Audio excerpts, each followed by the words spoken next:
So it is getting close to Thanksgiving, and that means you've got to be thinking about all those holiday foods you love.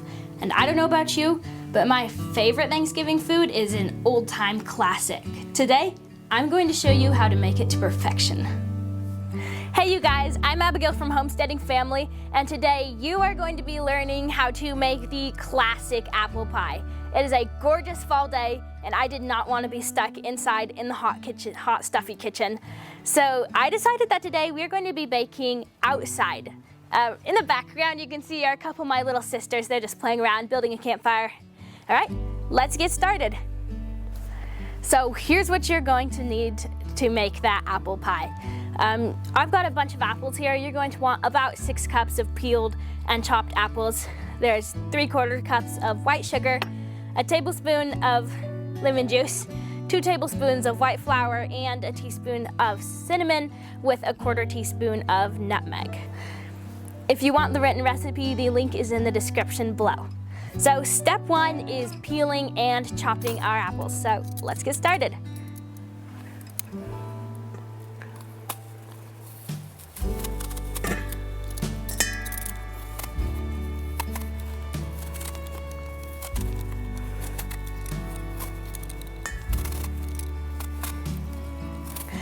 So for the pie crust for this pie, we have frozen pie crust in the freezer, and we just pulled it out about 30 minutes ahead of time and put it in the fridge until it is defrosted and ready to use. In one of our last videos, I taught how to make a big batch of freezer pie crust, and I'll leave the link in the description below.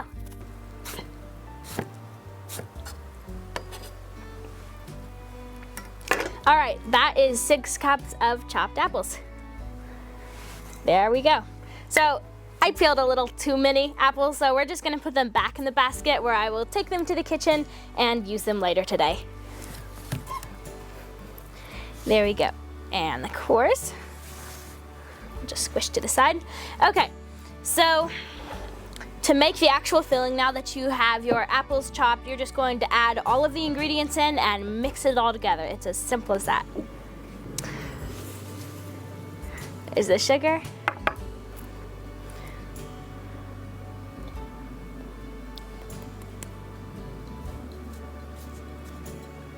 And the spices. Flour. And the lemon juice. All right, and just mix it all up.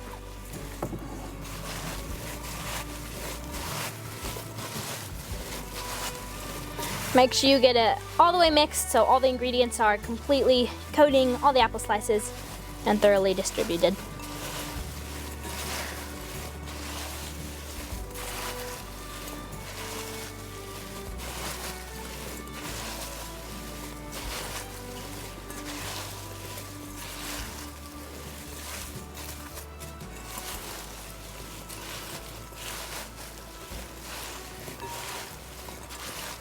All right, and there you go. Your filling is ready to be made into a pie.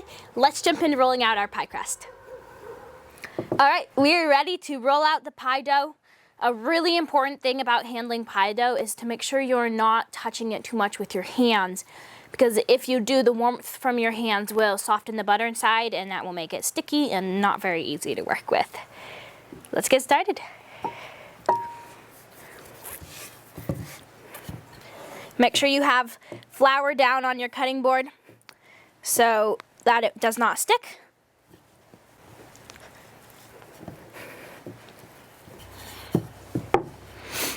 Okay, I rolled it a little bigger, so we're just gonna test again and see if it fits.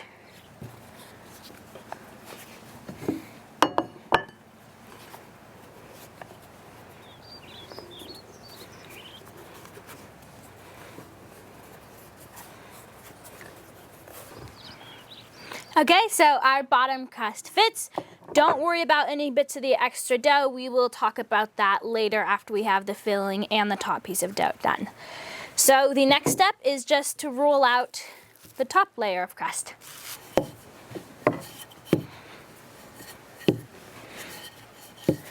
Okay, now I am going to test the size on the top crust. All right, there we go. That's a nice fit. Okay, so we have both crusts rolled out. Now it is time to put the filling right into our bottom crust. Just dump it in there. Make sure you get all the juice in there. That's very important. Okay, there's the filling. And then right here I have about 2 tablespoons of butter. And this is just to kind of dot all over the top of the filling to make it nice and bubbly and juicy.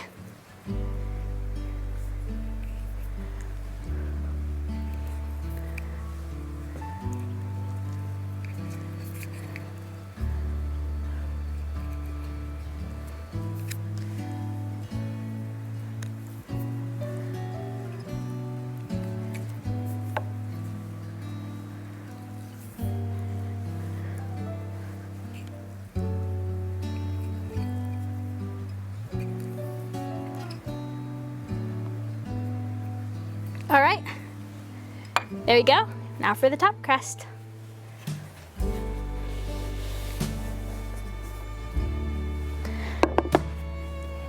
There you have it. All right, for crimping, I am just going to crimp it with a fork. Just make sure you get, the point of crimping is to get the 2 layers of crust kind of smushed together so that they don't separate too much while it's baking. So you gotta be kind of firm.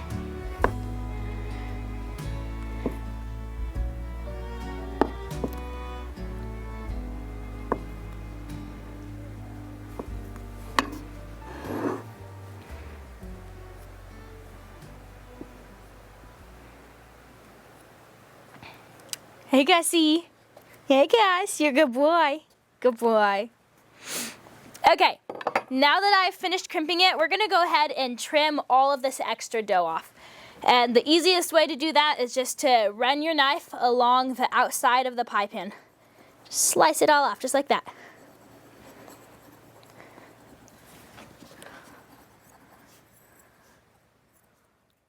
So the extra dough from the pie is very useful for a lot. If you're making multiple pies and you have a lot of scraps, then usually you can make like a whole nother pie.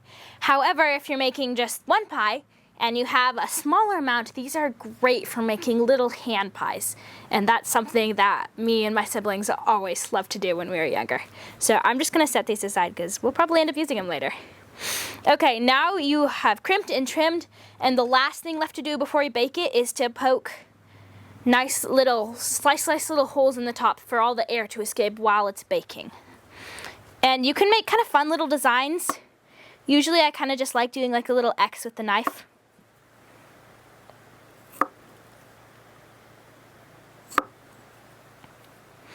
All right, there we go. The pie is ready to bake. To bake it, you're gonna bake it about at 425 degrees for about 15 minutes, and then turn the oven down to 375 degrees and let that bake for about 40 to 45 minutes or until the top is golden brown and it's nice and bubbly. I'll see you then. All right, so the pie is done baking, and you can see now I'm back inside because it is fall and that means it gets dark early outside. But doesn't the pie look amazing? It smells wonderful, and I really can't wait to dig in and try a couple bites. You can see it kind of sunk down a little bit in the middle. That's because our dish was a little bit too big, and if you don't want that to happen, just choose a bit of a smaller dish. The links for the blog post with the recipe and our earlier video on how to make freezer pie dough is in the description below. Check out this video.